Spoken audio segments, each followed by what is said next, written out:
ये कहानी है एक किसान की जो कि बहुत मेहनती था। वो बड़ी मेहनत से खेतों में अनाज उगाता था और उसकी देखभाल करता था, पर अक्सर उसकी फसल खराब हो जाती थी। कभी सूखा पड़ जाता, कभी बाढ़ आ जाती, कभी तेज धूप, कभी आंधी। कोई ना कोई कारण से उसकी फसल खराब हो ही जाती। एक दिन वो किसान पेड़ के नीचे बैठकर अपनी बर्बाद हुई फसल को देख रहा था और तभी वो गुस्से में आसमान की तरफ देखकर ईश्वर से कहता है कि मालिक, लोग तुझे महान मानते हैं, सर्वज्ञानी मानते हैं, सबसे बड़ा मानते हैं। कहते हैं कि आप सब जानते हैं, लेकिन मुझे ऐसा लगता है कि आपको कुछ भी नहीं पता है। मुझे ये लगता है कि आपको तो ये भी नहीं पता है कि फसल कैसे उगती है। अगर आप ये जानते होते तो हर समय जो बाढ़, आंधी और तूफान आते हैं वो कभी नहीं आते। आप नहीं जानते कि कितना नुकसान उठाना पड़ता है हम किसानों को। अगर मेरे हाथ में ये शक्ति होती कि जैसा मैं चाहूँ वैसा मौसम हो जाए, तो फिर आप देखना मैं फसल को कितने अच्छे तरीके से उगाता हूँ। तभी उतने में ऊपर से आवाज़ आई, मैं तुझे ये शक्ति देता हूँ। आज से तू जैसा चाहे वैसा मौसम करके अपनी फसलों की रक्षा कर सकता है। एक दो दिन गुजरने के बाद किसान ने फिर से अपने खेत में गेहूं की फसल उगाई। अब किसान के पास तो शक्ति थी, वो जैसा चाहे वैसा मौसम कर सकता था। तो किसान ने आंधी, तूफान, बाढ़ कुछ भी उसने अपने खेतों पर आने नहीं दिया।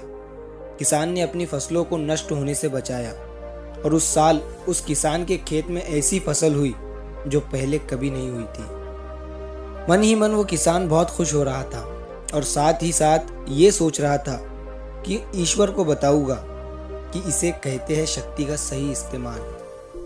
कुछ दिन और गुजरने के बाद फसल कटने के लिए तैयार हो गई। किसान बड़े उत्सुकता के साथ फसल को काटने लगा, पर जैसे ही उसकी नज़र गेहूं की बालियों पर पड़ी तो वो हैरान हो गया, क्योंकि उन बालियों में गेहूं के दाने ही नहीं थे। गेहूं के एक भी बाली के अंदर गेहूं का दाना नहीं था। सारी बालियां अंदर से खाली थी। अब वो किसान बड़ा परेशान हो गया और फिर से ईश्वर को पुकारने लगा। वो जोर जोर से चिल्लाते हुए ये कह रहा था कि शायद तूने मुझे कोई सजा दी है। तभी ऊपर से आवाज आई कि मैंने तुम्हें कोई सजा नहीं दी है, बल्कि इसके जिम्मेदार तो तुम खुद हो। तुमने अपने पौधों को संघर्ष करने का मौका ही नहीं दिया। ना तो तुमने उन्हें आंधियों से जूझने दिया और ना ही तेज बारिश से सहने दिया और ना ही धूप में तपने दिया।